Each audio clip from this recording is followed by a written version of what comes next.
Good morning. Today is Thursday, May 19th, 2022. Happy Lag BaOmer. Today's Lag BaOmer, the 33rd day of the Omer. Happy Lag BaOmer. This week's Torah portion, the Parsha Behar, begins by discussing the laws of Shemitah, the sabbatical year, which in fact we are experiencing this year. 5782 is the Shemitah year. We've been discussing it, and we're going to talk about it at greater length tonight. Mining the riches of the Parsha, 7 p.m. Please join us. And we're going to discuss that at greater length. Then, so that's every 7 years. You work the land in Israel for 6 years, and the 7th year, you let the land rest. Then, the Torah says, you count 7 cycles of 7 years. That's 49 years. And then, v'kidashtem eshnas hachamishim shana. Then we sanctify the 50th year, and that's called the Yovel year. Now, we do not observe Yovel today. It was observed during the time of the Torah. Earlier this week, we talked a little bit about the Yovel year, the 50th year, in terms of Evet Ivri, someone who was required to work off a debt, and also the subject of blowing the shofar. But let's talk about something much more fundamental and much more far-reaching, and that is as follows. Bishnas HaYovel Hazo. So what happens in a Yovel year? So you have 7 times 7. So year 49 is a Shemitah year. Don't work the land. Year 50 is a Yovel year. Same rules as Shemitah. Don't work the land, but it's on steroids. It's more. Bishnas HaYovel Hazos. In the Yovel year, Tashuvu ish el achuz aso. Each person returns to their original inheritance. What does that mean? What that means is as follows. In the Yovel year, any property, real estate in Israel that had been sold since the last Yovel, in the last 50 years, returns to its original owner. Just think about that for a second. You're talking about a major transformation of life and society. All property, every house, every building, every field, every piece of land that was sold in the previous 50 years, it could have been 49 years ago, it could have been a week ago, it returns to its original owner. And what that means is there is no such thing in Torah law in Israel. There's no such thing as absolute ownership of real property, of real estate. The only thing that there is leasing. When you buy something, a piece of land, you're really only leasing it. And that's why the Torah says as follows. When you buy a property, field, house, whatever it is, the value, the cost will be related to how many years until the next Yovel, because you're only going to have it until the next Yovel year. So you figure out the value and the cost, let's say it's a field, based on how many years worth of crops you're going to get. B'mispar shnei tuvos yimacher lach. When you buy a field, you're not really buying it. You are buying the right to harvest the crops for a certain number of years. So if you're buying it and there's 2 years left till Yovel, so you're actually, the price you're paying is really a lease for 2 years worth of crops. That's going to be your income. If you're buying it earlier, let's say 40 years before Yovel, the value is going to be much higher because you have 40 years worth of crops to be able to harvest. So the value goes up and down depending on where in the Yovel cycle you are. It's radical. It is transformational. And here is the basis for it, the reason for it. The Torah says in our parsha, "V'ha'aretz lo simacher litzmisus." There's no such thing as selling any piece of real estate in perpetuity. Doesn't exist. How could that be? If I buy an object, it's mine forever. I don't have to give that back after Yovel, but land, I have to give back. It goes to its original owner. Why? God says, Ki li haaretz, because it doesn't belong to you. God says it belongs to me. It's my earth. It's my land.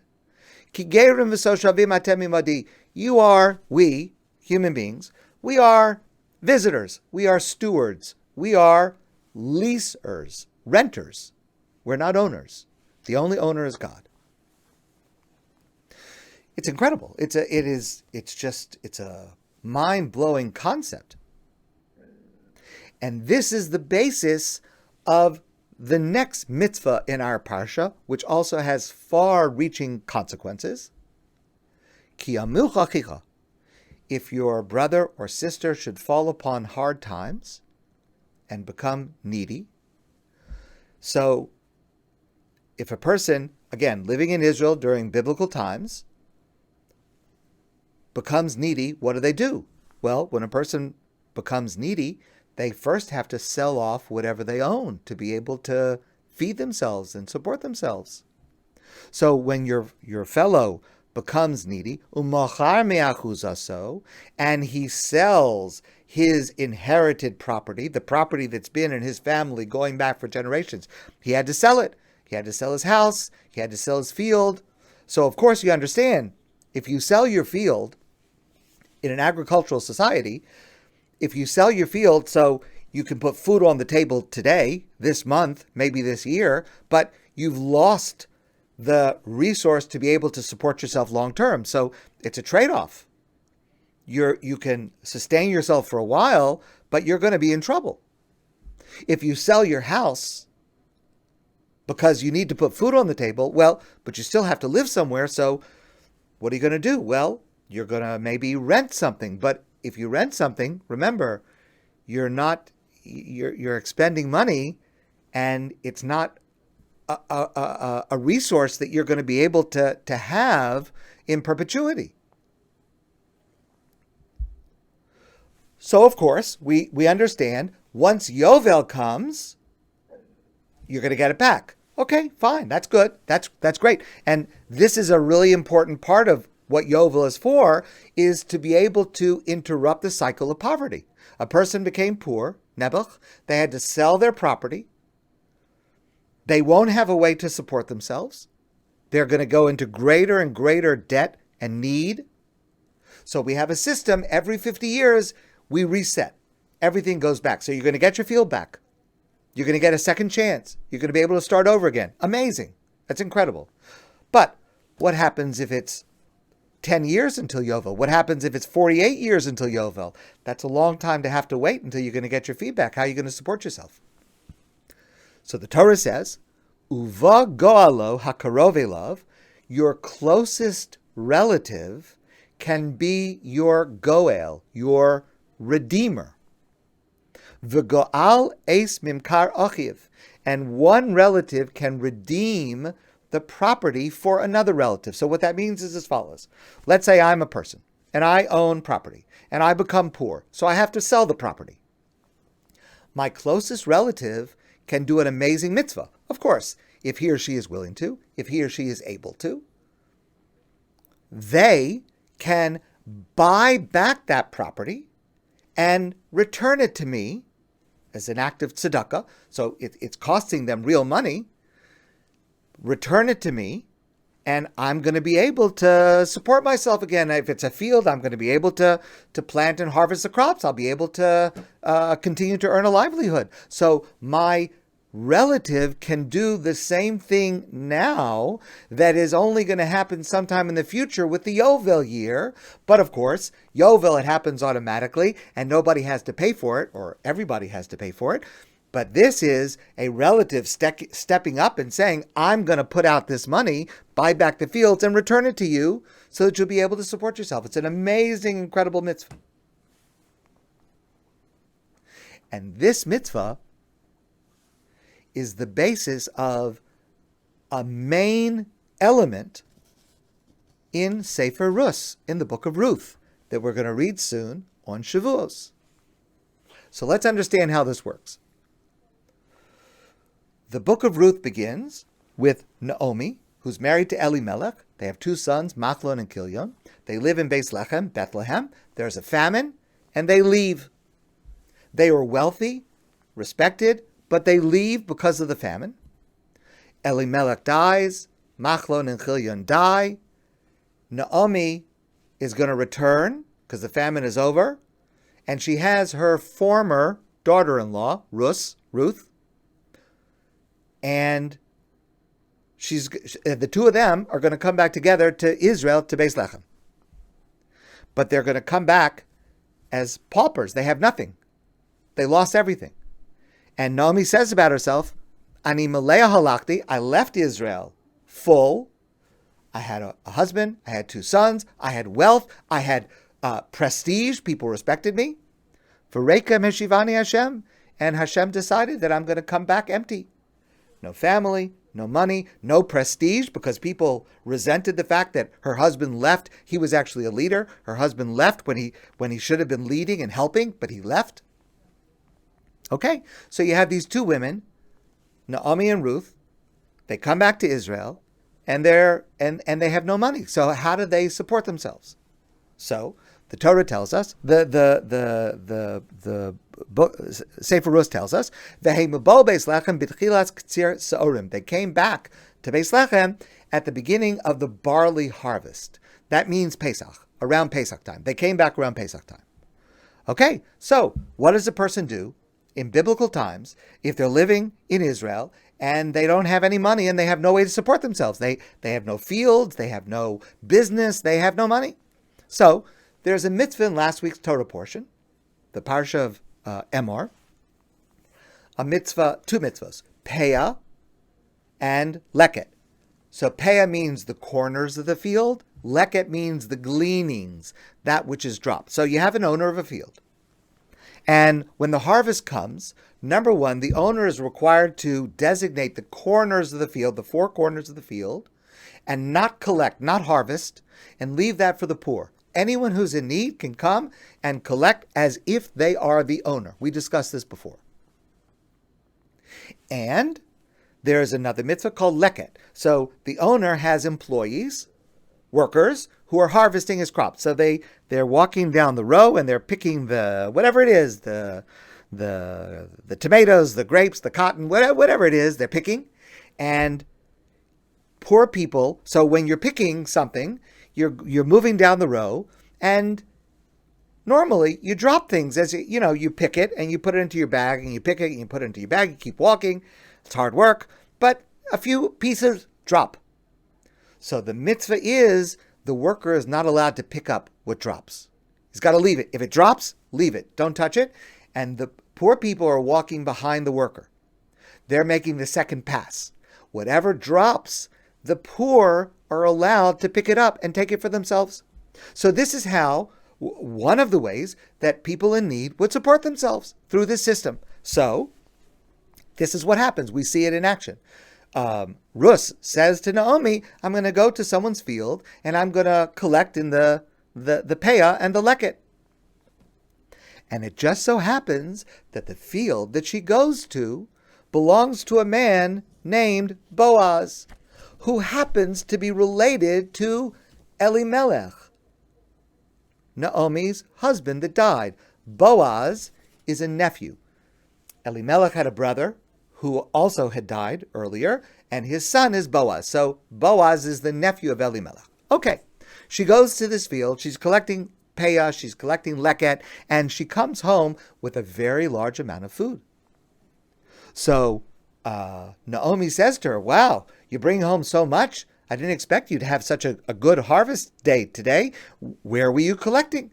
And Ruth says, I was collecting at the field of a man whose name is Boaz. Ruth didn't know who it was. Remember, she's not from there. She doesn't know anybody. His name is Boaz. And Naomi says, oh my goodness, wow. Boaz, vatomer la Naomi. Naomi says to her, karov lana ha'ish. He is our cousin. He is my husband's, who died, my late husband's nephew. Wow, what a coincidence. Of course, there's no coincidences in life, but it seemed like a coincidence. What an amazing thing. You just happened to be in the field of my husband's nephew. Mi goalenuhu. He is our Redeemer. What does that mean?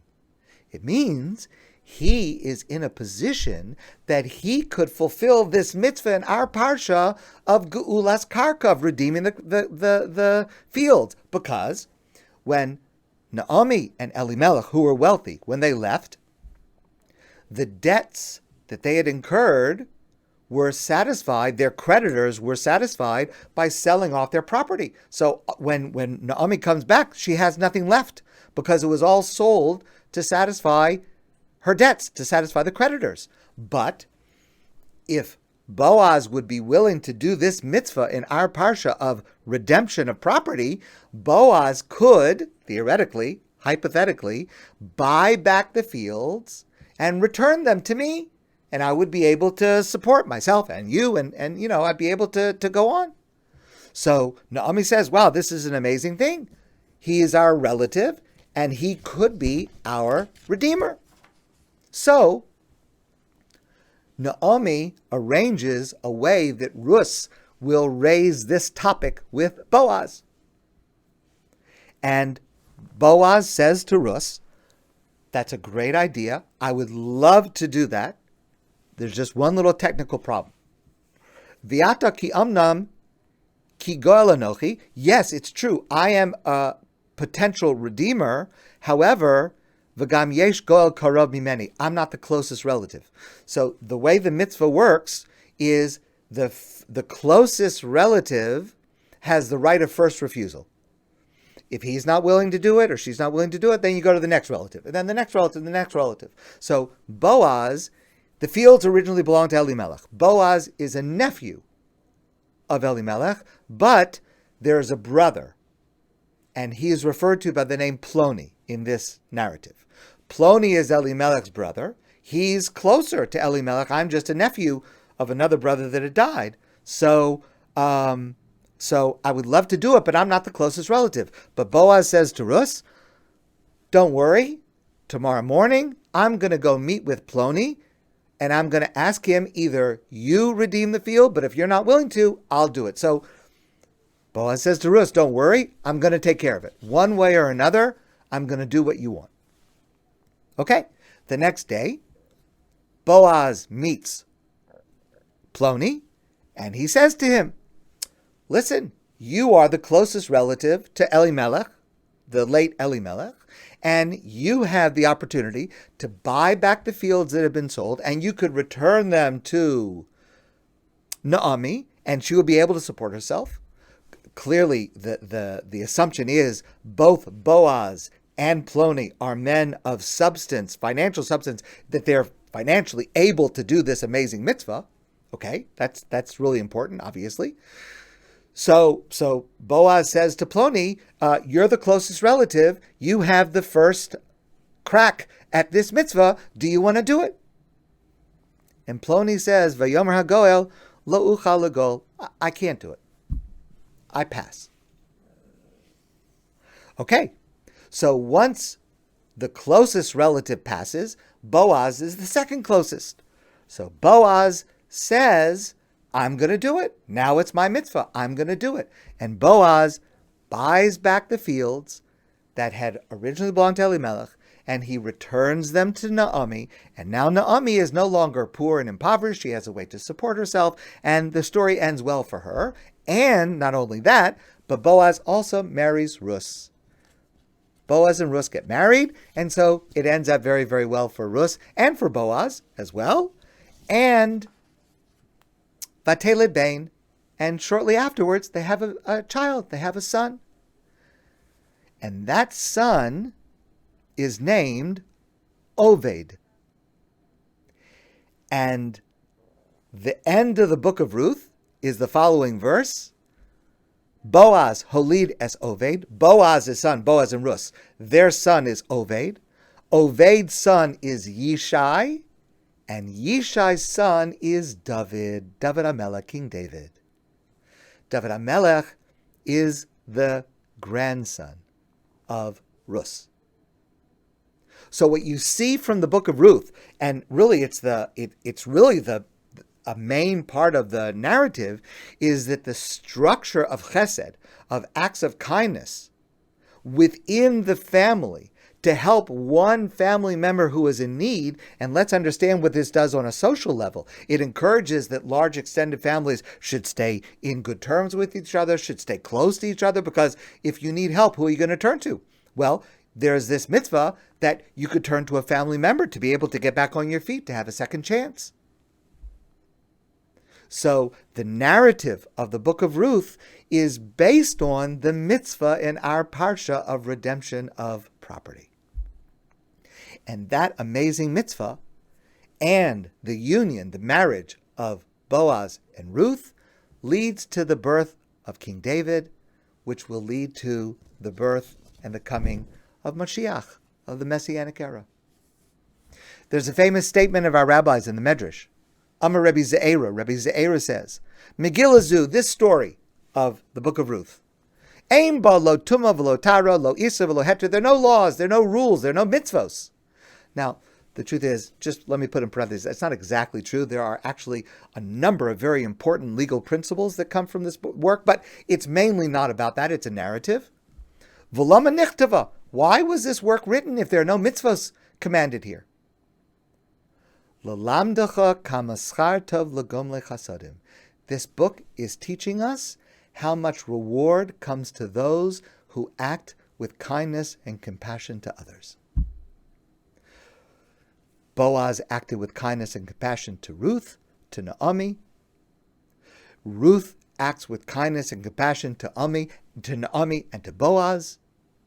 It's just this amazing circle of kindness and compassion and giving second chances, and to show you the reward that it leads to David HaMelech and it leads to Mashiach.